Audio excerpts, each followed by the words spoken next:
This episode is brought to you by La Quinta by Wyndham. Your work can take you all over the place, like Texas. You've never been, but it's going to be great because you're staying at La Quinta by Wyndham. Their free Bright Side breakfast will give you energy for the day ahead. And after, you can unwind using their free high-speed Wi-Fi. Tonight, La Quinta. Tomorrow, you shine. Book your stay today at lq.com. This is the moment. The Bachelorette is back. Yeah! And the power I'm gonna fall in love. is in Jen's hands. And I'm gonna do it my way. ABC Monday. Everything about her is great. I feel so special. Jen's looking like a queen. My men are very, very hot. Someone call 911. You are looking so fired. This is the beginning of a new era. The Bachelorette season premiere Monday 8/7 Central on ABC and stream on Hulu.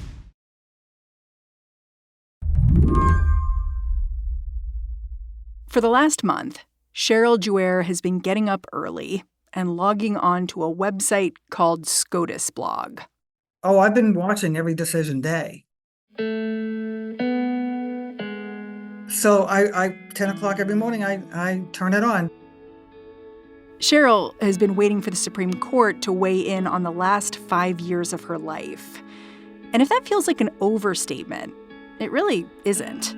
Those 5 years, that's the time Cheryl's invested negotiating with Purdue Pharma and the billionaire Sackler family, the makers of OxyContin. Cheryl was a part of a team of people who convinced Purdue to sign off on a $6 billion settlement agreement for the harm their drugs caused. Last week, the Supreme Court ruled this settlement cannot move forward. I literally did not expect that decision. And of course, you see it was close, 5-4. But I really didn't see it coming. I tried to reach Cheryl the day this decision came down, but she didn't pick up.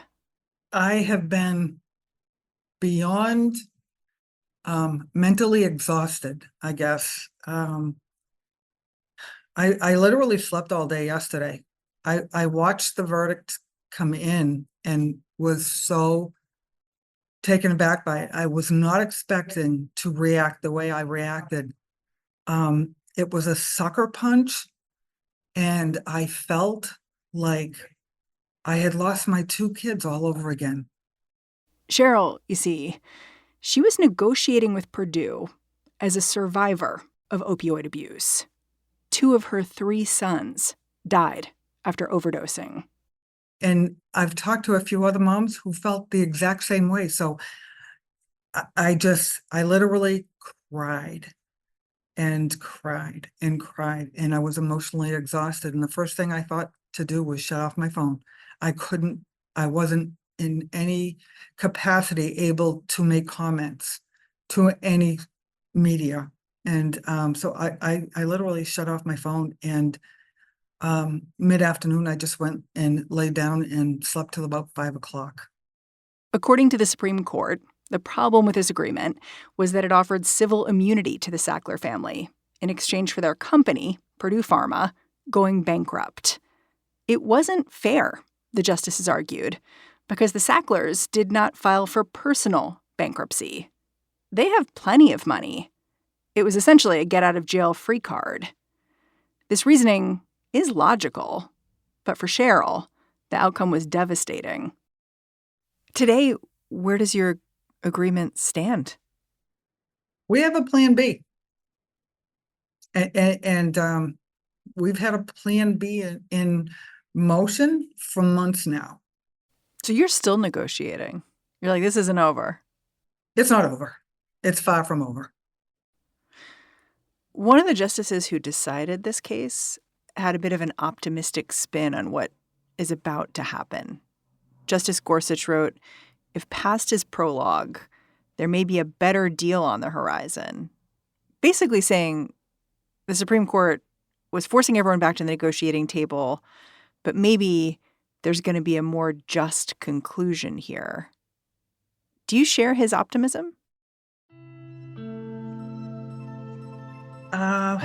That could possibly happen. I don't know how, but unfortunately it's going to take longer. More lives are going to be lost. But today's a new day, and I'm ready to fight. Today on the show, the inside story of the opioid settlement that fell apart. I'm Mary Harris. You're listening to What Next? Stick around. This episode is brought to you by SAP. First, the bad news. SAP Business AI will not help you generate cubist versions of your family's holiday photos, but it will help you understand which supplier is best to help you roll out your plant-based packaging in Southeast Asia, or identify the training your junior project manager needs to rise up the ranks, or automate repetitive tasks while you focus on big innovations. So you can be ready for the next opportunity. Revolutionary technology, real-world results. That's SAP Business AI. This show is brought to you by Discover. Have you heard about Doublenomics? It's okay if you haven't. It's extremely niche and practiced by Discover. Here's an example. Discover automatically doubles the cash back earned on your credit card at the end of your first year with Cashback Match. That means with Discover, you could turn $150 cash back into $300. It pays to Discover. See terms at discover.com/creditcard. I first spoke with Cheryl a few weeks back before the Supreme Court decision was announced, while she was waiting to see if the court would allow her settlement to go through. Cheryl's been involved in activism around addiction for years, long before this case. It all started with her son, Corey. Corey was the last of my three boys, and so he was a little bit spoiled, a lot spoiled. But he was really a good kid. He played softball, baseball, football. He was into all the sports. He was the practical joker. He just joked with everybody. He loved making people laugh. He was just a happy-go-lucky kid. So when Corey was 15, he went in for some a hernia surgery and came out with a prescription for opioids, which back in 2005, maybe, when he had that, I had no idea what opioids were. I never heard of them. Just knew that he was in pain and he needed some help. And so I believe that was the beginning of the end, because 8 years later, he died from an overdose. How did you know he had a problem? Because I imagine you're a mom of a kid, they have a surgery, you're taking care of them afterwards. Like, when was there a turning point for you where you're like, I think this is more than just recovering from surgery? I knew he was experimenting with drugs. At least that's what I thought, because isn't that what we all did in high school? But then you just stop. And so at times he would tell me that he was doing drugs, but he couldn't stop. And I would say to him, that's just absolutely crazy. You just stop, Corey. You're at this point, 23 years old, you have a girlfriend, you have a daughter, you're living in public housing, you're on food stamps. What is wrong with you? And so, I have to live with that, because, I don't want to say belittled my son, but I'm sure I made him feel horrible in addiction that he was in, that I know so much about now that I didn't know then. How did Corey die? He got into recovery, and so he was living in a sober living home with another guy. I knew he was going through some stuff. I didn't think he was back using, and he was going to come down to Florida to visit me. And that day, I was calling him all day, trying to make sure that he had a ride to the airport, and he wasn't answering, and that wasn't like him. And by 7 o'clock, I'm pacing the floor, because I'm like, and I'm calling, leaving messages. Corey, you need to call me back. I want to make sure that you have a ride to the airport, because I'm there to pick you up. And when I do, we're going to the beach for the day. And then, I had plans for him for the whole week, just to relax. So he wasn't answering. So I think around 10 o'clock, I called my oldest son, who was a police officer. And I said, Bobby, I can't get a hold of Corey. I don't know if there's something wrong with his phone, but could you somehow send somebody over to check on him? And they went and did a wellness check. What'd they find? They found him dead in his bed. in the bedroom all alone. He had needles around him. He had died of a heroin overdose. But they called Bobby and told him instead of calling me. And then Bobby called me to tell me, Mom, Corey's dead. And I just let out this ungodly scream, fell to my knees, couldn't breathe.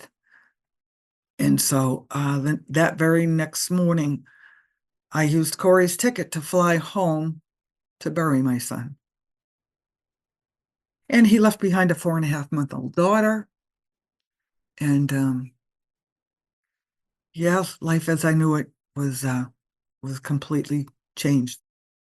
After Corey died in 2011, Cheryl found herself looking to connect with other people who'd been through something similar. She joined a Facebook group for people who'd lost someone to drug addiction.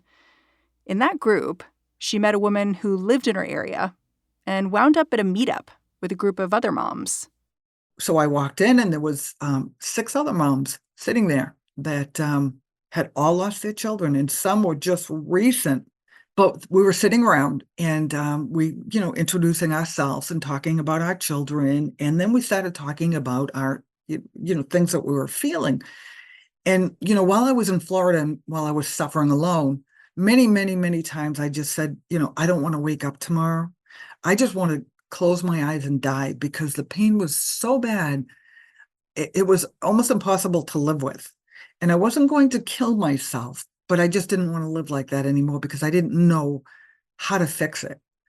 And so when we were sharing our stories around the table, they were saying the same thing. And I'm like, oh my God, you feel that way too?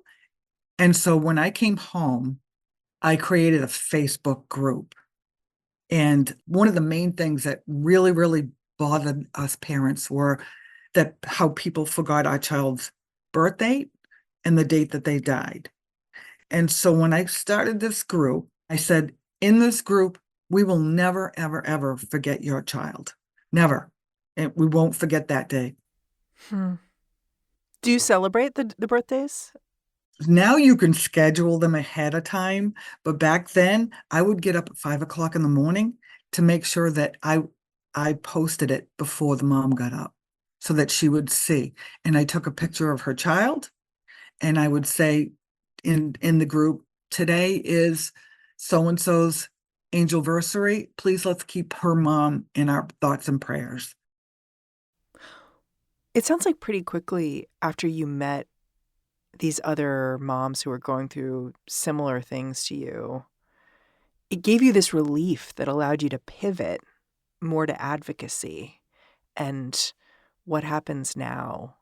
I'm kind of curious, when did you learn about the Sackler family and Purdue Pharma and their role in the addiction crisis? It was when, I believe it was in 2018, when my Attorney General, Maura Healey, was on TV about her lawsuit against the Sackler family and opioids. And I'm like, what is that all about? Through the course of our investigation, as alleged in today's complaint, we found that Purdue misled doctors, patients, and the public about the real risks of their dangerous opioids, including OxyContin. I got a copy of the complaint. I downloaded the copy of the complaint, and it was like, oh my gosh, this is what's been going on all along, and I had no idea. We just all put 2 and 2 together, and that's basically what happened, and that was the start of my advocacy. What really struck me was how they knew.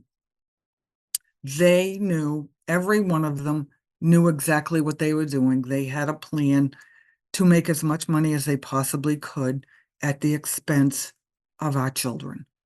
It was like, I knew that this is what we needed to take care of, that we needed to bring the Sacklers down because they killed our children. I mean, they were the fuel in the fire. They started this whole epidemic. It wasn't just Massachusetts Attorney General investigating Purdue and the Sacklers. Other state leaders, individual opioid victims, and companies were jump-starting litigation against opioid manufacturers.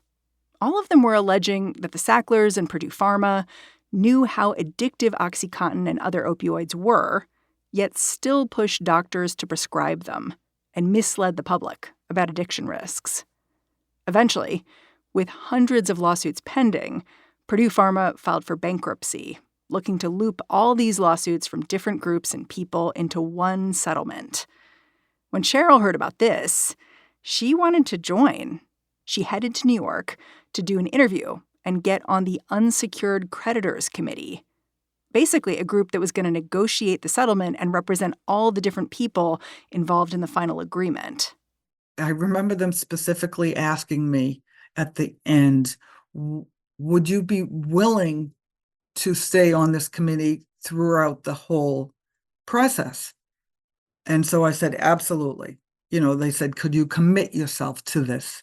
Absolutely.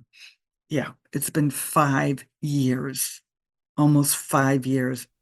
Did you know what you were committing to in the beginning? No, I did not. I'm grateful. I really am great. I don't regret it for a second, but I had no idea. No idea. Cheryl was one of 9 people on the committee. Some of them were victims of opioids, like Ryan Hampton, an activist friend of Cheryl's. But there were also people representing companies like Blue Cross Blue Shield or even CVS, which has itself been accused of being liable in the opioid crisis. State governments were also involved. All of these entities were supposed to work together, but their interests could not have been more different. So once the negotiations actually started, what was it like? Was it what you expected? No. Ryan presented to Purdue right away and to the judge that we need $200 million to give to the boots on the ground organizations that are out there fighting this epidemic that need the money, people that are fundraising to do needle exchanges, and all these organizations that were helping people but weren't funded by anything. And so Purdue agreed that, sure, we'll do that in a second. And the states said no.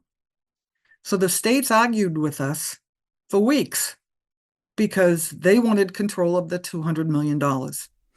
So it got shut down. Was that a moment where you realized, this is more complicated than I thought it would be? Yeah, I didn't think the states were going to fight us because you know what? We're supposed to be fighting this together, And the states were all torn. Some didn't care about the money, and some wanted as much money as they possibly could get. So there was a lot of infighting, a lot. Yeah, it sounds like in some ways you walked into this negotiation process assuming the Sacklers were your enemy, and then you got in there and you thought, hold it, these other people are also not working in our interests. Exactly. That's exactly what happened. With all the infighting, crazy. Like the victims were given $750 million and they fought for more. The attorneys fought for more because the victims are the ones who lost. Even some of the attorney generals, one of the attorney generals that they only wanted $250 million. For the victims, people like you. For the victims, because they said they did it to themselves. That must have punched you in the gut. Oh, yes. And Ryan, they actually had to hold him back because he almost jumped over the table to get this guy. So, I can't even tell you how many hundreds of hours I have put in, thousands of hours that I have put in since I started this process. While you were in the middle of negotiations, one of your other sons, Sean, died from an overdose, right? Correct. So that made it real. How did Sean's death change the way you thought about these negotiations you were in? Because you were in these negotiations when you had some distance from Corey's death. And it also sounds like with your son, Sean, who died in 2021, he'd experienced addiction, moved through addiction, tried to help others with their own addictions, had started a fundraising run to fund addiction treatment. He was really trying to move through and past his experiences with drug use and abuse. Right. And then he couldn't. So he relapsed. And that's what they do. And he couldn't get out of that relapse. How did that change how you thought about what success in a settlement with the Sackler family might look like? I just wanted to help people. I don't want to see another mother stand over a casket and have to say goodbye to her child for the last time, let alone two. That's in my mind all the time. Putting the Sacklers in jail is not going to help that piece. Getting their money might help save some lives. And that's what it's all about. They created this epidemic. And now, the last day that they're on this earth, they're going to have to stand before the ultimate judge and get what's due them. And I'm counting on that. If they don't get it on this earth, they're going to get it there.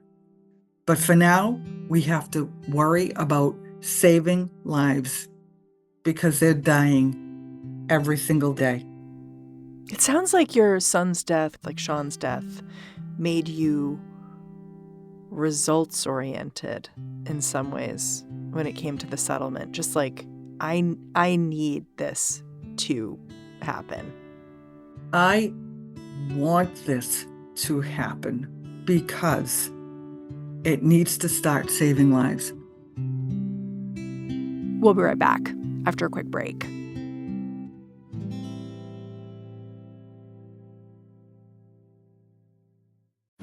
Whoa. Landing an account this big will totally change my landscaping business.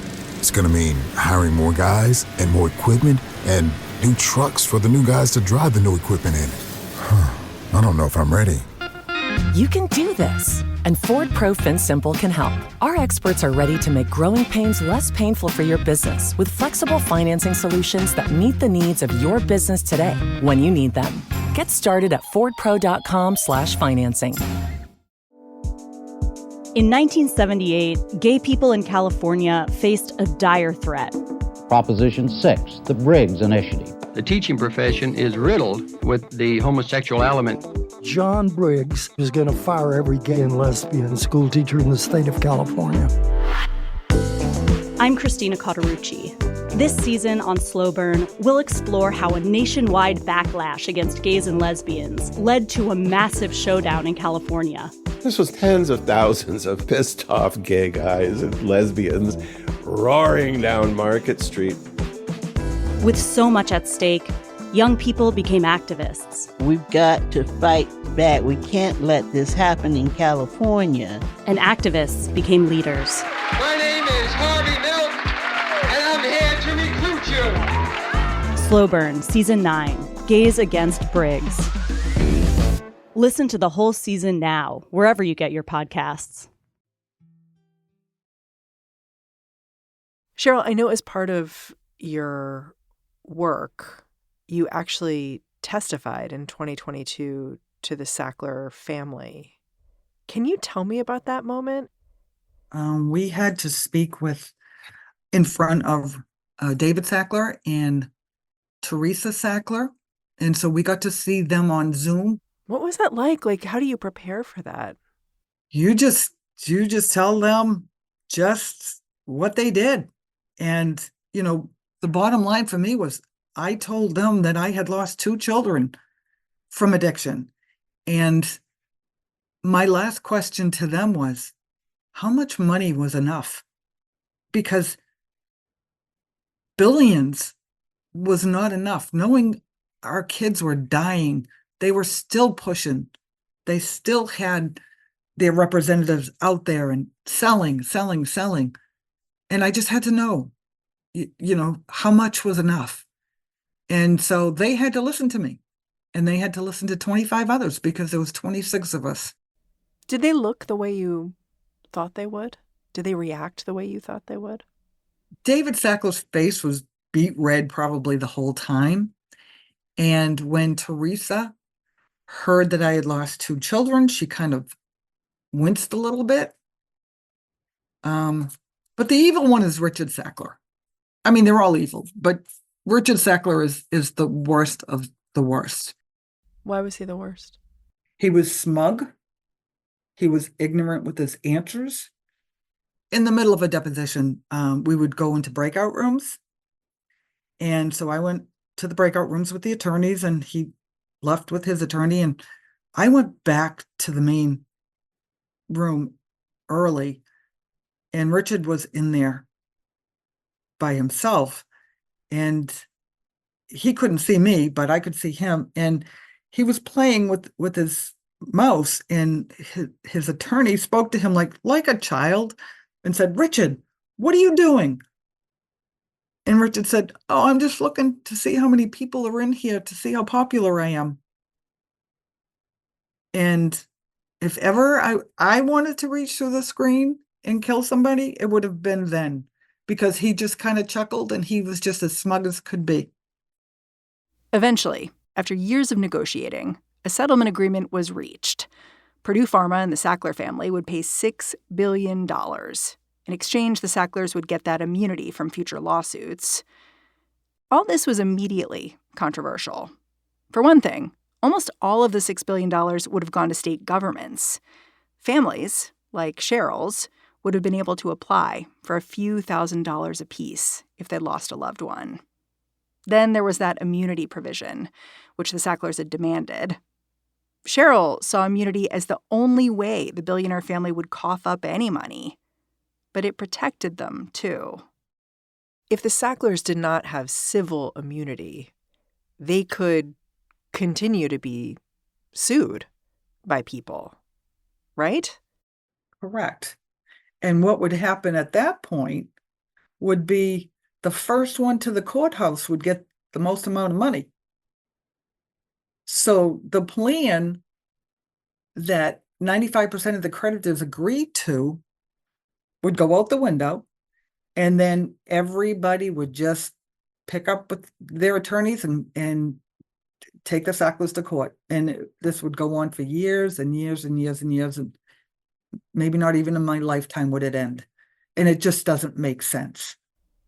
So you're saying this is the best shot at something fair coming out the other side of this? Exactly.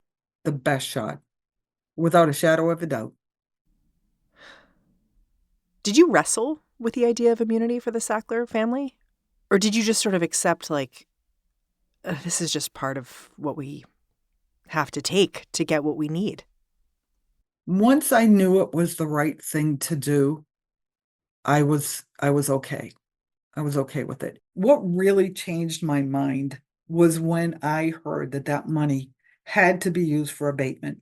I heard Judge Drain specifically say, "I don't want to hear so much as an X-ray machine was bought in a hospital if it's not being used to save lives from addiction."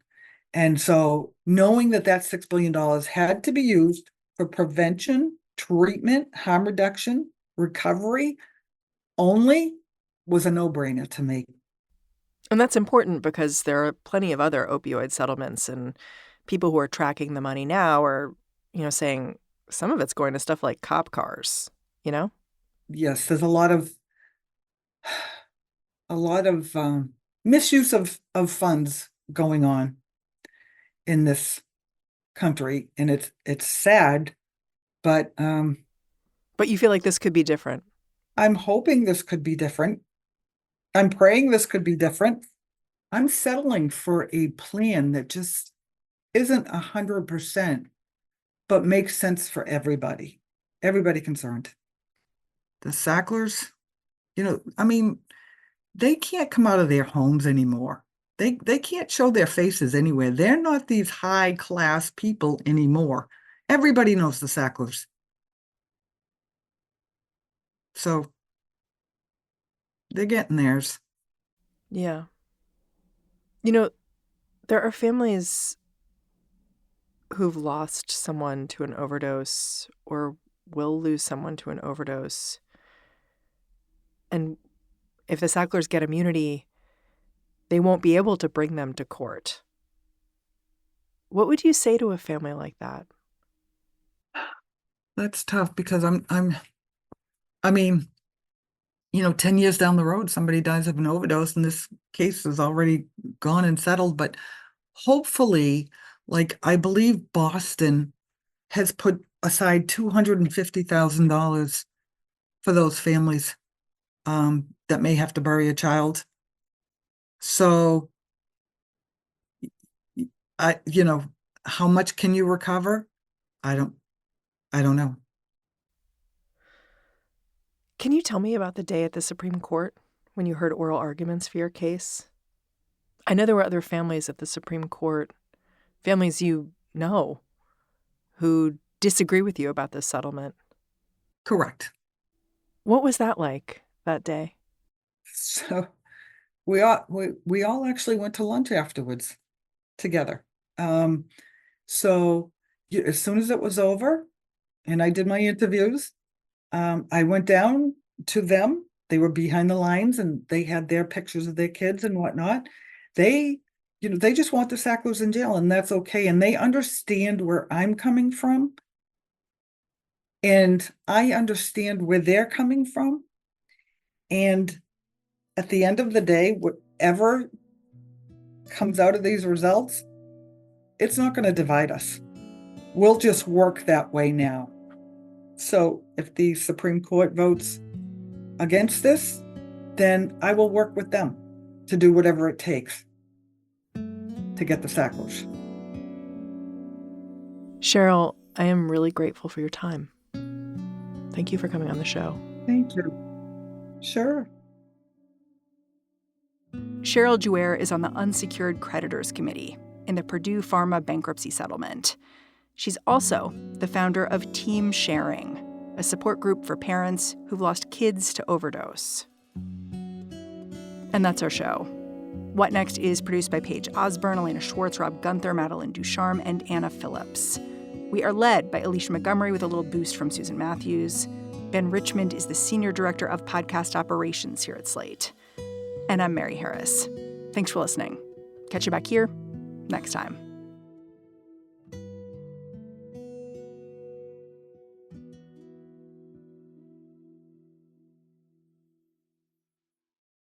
This is the story of the one. As head of maintenance at a concert hall, he knows the show must always go on. That's why he works behind the scenes, ensuring every light is working, the HVAC is humming, and his facility shines. With Grainger's supplies and solutions for every challenge he faces, plus 24/7 customer support, his venue never misses a beat. Call quickgrainger.com or just stop by.